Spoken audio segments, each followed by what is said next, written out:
Hi everyone, welcome back. Good to see you again. You're looking well. Get yourself a drink and a seat up front. We're going to get started. Because yes, there's a show. It's all been happening and now you want to know. But before we can start, we must begin with hello. My name is Sean, your host and fellow. Now grab hold your beverage, your mind just as quick. We're building up for our best sip. So join me now for the greatest pleasure where we unwind this world together. It's time now. It's time for the sip. Let's do it now. Let's do it quick. Go!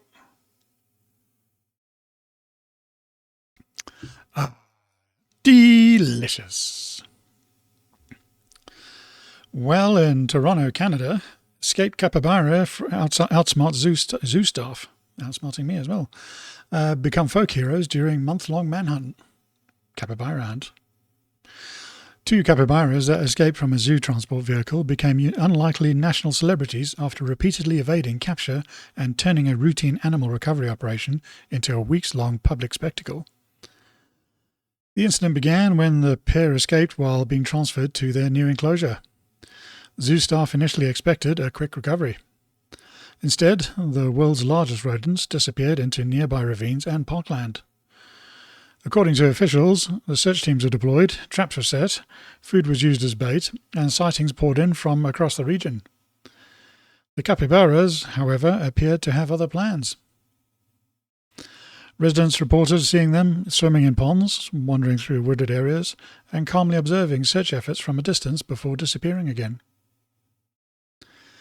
One witness described the animals as suspiciously relaxed for fugitives. As days turned into weeks, public fascination exploded. Local media began running regular updates. Social media users created fan pages, parody wanted posters, and maps tracking alleged sightings. The escapees were quickly nicknamed Bonnie and Clyde by the public, and zoo officials admitted the animals were proving unusually difficult to capture because capybaras are excellent swimmers, naturally cautious, and most active during periods when fewer people are around. The situation became increasingly embarrassing for search teams. Every few days, a new sighting would emerge. Each time, staff would arrive, residents would gather, cameras would appear, and the capybaras would vanish. One television crew reportedly arrived to film a live capture only to spend hours recording empty bushes. The rodents' popularity continued growing. Children reportedly wrote letters wishing them luck. Some residents openly rooted for the escapees. Others questioned whether the animals had any intention of returning at all. After more than a month on the run, officials finally succeeded in capturing the pair using bait and specialized traps. The capybaras were returned safely to the zoo, but by that point, however, public opinion had shifted. Many people expressed relief that the animals were safe. Others appeared mildly disappointed that the adventure was over. One online commentator summarized the mood. For a few weeks, two giant guinea pigs were winning against an entire city. The capybaras returned to zoo life. Their reputation did not. Meanwhile, over in the UK, and this is from Ground News, more than 1,000 pages of messages and documents on Mandelson's appointment as US ambassador released. The British government released over 1,000 pages of documents related to Peter Mandelson's appointment as US ambassador. Mandelson was sacked by Starmer last year, and his ties to Jeffrey Epstein have raised concerns about Starmer's leadership. The extensive nature of the release is considered one of the largest parliamentary publications, making its full implications unclear. So, these are more Mandelson files. Peter Mandelson revelations is what put a huge amount of pressure on Keir Starmer last time. Very nearly, was creating a lot of leadership challenges and people very unhappy with how things have been handled. He is a known associate of Jeffrey Epstein, and we all know, that name is going to go on forever, no doubt. Mandelson's appointment was very irregular at the time and very hastily approved. There are some new findings, some new information from this release. He declined a government request for information for his personal devices.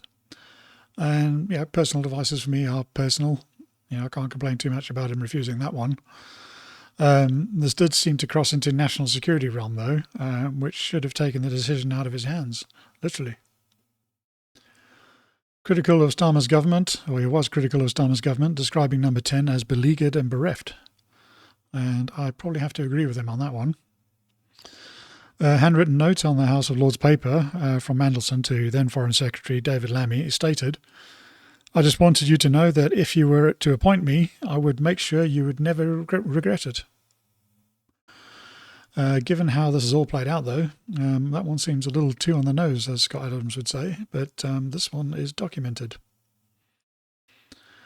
Mandelson's appointment was very irregular and weirdly rushed, indications of pressure to fast-track security clearance. Vetting officials had raised concerns, but were overruled. We have heard about that before, but it's good to see some further confirmation of that. When Mandelson was sacked, he tried to secure over £500,000 in severance, but settled for £75,000 instead. That seems a little bit ambitious to be asking for £500,000 when you've just been sacked. It gives us an indication of how the other half live. But hey, this just provides more confirmation about the suspicious nature of his appointment in the first place. The major criticism seems to be that about him leaking classified information to Epstein, and also his close links to high-ranking officials in China. Interestingly, Peter has a friend that also just so happens to be linked to Jeffrey Epstein, and is also accused of giving away confidential national secrets. Andrew Mountbatten Windsor, the old Prince Andrew of the royal family fame. And this from the Evening Standard. Andrew's controversial envoy emails were handed to the palace 6 years ago. Buckingham Palace allegedly received emails as far back as 2020, which showed Andrew Mountbatten Windsor was sharing classified information with business contacts while serving as UK trade envoy. The revelation comes from court documents which describe a stack of 30,000 emails, including some which were personally sent by the former Duke of York. The collection of emails was handed over 6 years ago to Lord Chamberlain, the royal household's most senior officer, from a third party, the BBC reports. But the palace states that it is not possible to provide any comment on what happened to the archive, as police investigations into Mr. Mountbatten Windsor's activities continue. So, yeah, it appears the royal family knew what Andrew's behaviour was more than 6 years ago. And that just gave them time to prepare so they could distance themselves from Andrew. They started to strip away his titles last year, as they knew this information was going to come out. So clearly they think there is a case to answer for there. So yeah, that kind of brings us to another story in the UK, a follow-up to the Henry Novak case. Police released some body cam footage yesterday, I think. And that doesn't really help things. You can see them walking in to the property. Henry was slumped over in the driveway with 4 or 5 other people stood around. The first person the police spoke to said he was bleeding and that he'd been stabbed. Henry said Henry said himself that he'd been stabbed. Everyone around him confirmed Henry was running away as he had been jumping the fences. You can see some blood on his shirt in the video. At least 2 officers said they needed to check him because of the stabbing claims. And they never really did that. They never really checked him. They didn't lift his shirt or try and validate what he was saying at all. At that point, Henry could barely lift his head, and they decided it was probably best to cuff him anyway. One officer did call for an ambulance a couple of minutes in, and that is when the video cut out. We didn't get to see what happened after that, including how long it took for them to get him out of the cuffs and start doing the first aid, which is a little bit odd considering how adamant they were that it started very quickly and right away. The group that was asked by the police if there was any other injuries, and the attacker was really keen to point out that the slightly swollen eye that he'd received. Insult to injury comes to mind there. Yeah, so Vikram Digwar's mother has been found guilty of assisting an offender for hiding the murder weapon. And according to Grok, the other people in the video were actually Digwar's family members. And Digver instructed his mother to take away the weapon while he was on the phone to the police, remarkably. Digver's family members continued to support Digver's claims and pretended like they knew nothing, even though the mother had taken the knife away and they knew he had been stabbed. And that all kind of seems a little bit odd to me. The story probably still has a long way to go. I think there are going to be a lot of loose ends to still try and bottom out, but we'll hopefully see if that justice can prevail there. Obviously Vikram has been sentenced now. I think it's 21 years at minimum. He had life, mandatory life, but minimum 21 years. But yeah, it seems I can't believe these other people were not aware of what was going on as well. So yeah, we'll have to wait and see on that one. Another story in the EU. This is from Ground News as well. EU reaches a deal on return hubs for rejected asylum seekers. On Monday, European Union lawmakers and member state negotiators reached a provisional deal allowing return hubs in third world countries, or third countries I should say, not third world, to accelerate deportations of irregular migrants ordered to leave the bloc. Driven by political pressure and the need to improve a system where only around 28% of migrants ordered to leave currently depart, which is remarkably low, Brussels sought tougher measures to bring order to the bloc. New regulations extend maximum legal detention from 6 months to 2 years. Authorised home searches compared by critics to US immigration and customs enforcement raids. We'll have to call them nice now, won't they? And increase entry bans to 10 years. Rights groups, including the International Rescue Committee, warned that the deal creates a draconian detention and deportation system, citing failures of similar offshore models like the UK-Rwanda plan that cost 830 million euros. That's a staggering amount of money. And I think that the UK-Rwanda plan mostly failed because of the activists that tried to stop it. Not that the model itself failed. They never really got to try it. The reform awaits formal approval by European Parliament and Member States before entering into force, with most measures applying immediately and others taking effect 12 months later to allow regulatory preparation. So yeah, this is interesting because it's all part of the very big debate on migration in Europe at the moment. Political groups on the right are gaining a huge amount of momentum now because of the problems with over-migration. That it's been causing in a lot of the host countries. EU officials are doing what they can to placate concerns, but this is probably a little bit more about headlines. This only applies to people who have already been ordered to leave. At the moment, less than 30% of people actually do, and the rest just stay. Some of those people are then eventually just reclassified into alternate legal status where their deportation is suspended. So if you were in Spain, for example, they've recently moved to legalise up to 500,000 illegals in the country. And some say it's a legalised invasion now. There have been a lot of protests about this, and many believe the entrenched political parties are trying to buy voters this way.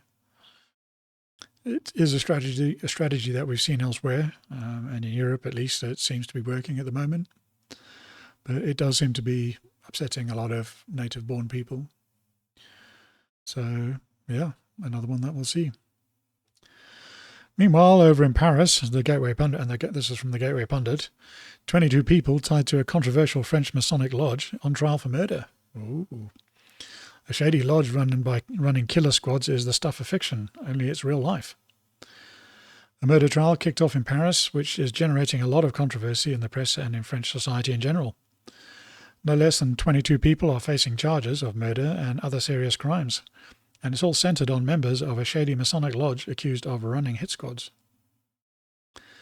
The main accusations are killing a race car driver, Laurent Pascali, and the attempted murder of Marie-Hélène Denis, which exposed the whole network. Out of the defendants, 13 face life imprisonment if convicted. Prosecutors allege that members of the Athanor Masonic Lodge in Paris operated a criminal network including paid-for services ranging from intimidation and assaults to contract killings. This was allegedly done for personal, business, or revenge motives, sometimes disguised as intelligence operations. At least 4 people from the lodge are directly implicated at the top level. Several members of intelligence services and police are also involved, and a number of doctors and engineers as well. Freemasons are one of the oldest networks in the world. They started as a group of European stonemasons, establishing the first formal Grand Lodge in London in 1717. Due to the power of the European empires back then, Freemasonry was spread to all corners of the globe. This was a well-connected network that enabled every kind of transaction imaginable.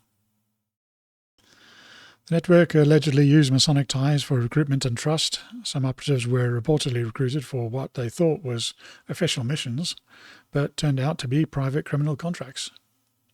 Slightly concerning. The authorities and Masonic bodies described it as a rogue element. As a condition of membership to the Masons require its members to act on behalf of the group and protect the group at all costs, ensuring they do not bring the club into disrepute. Masons always tell you they're about charity work as well, but we've seen recently just how much charity and NGOs can be abused. This won't help confirming that theme. Well, we won't find any other instances of this kind of thing happening, I'm sure. So yeah, that kind of brings me to the end of my notes for today. And all I'll say now is pay attention to the people in your life. Love the people that are closest to you. Trust but verify the things that your good friends tell you. And treat everyone else with caution. There are a lot of good people out there, but there are also enough bad people that you should always be careful. And with that, I wish you well. Say see you later. Cheers.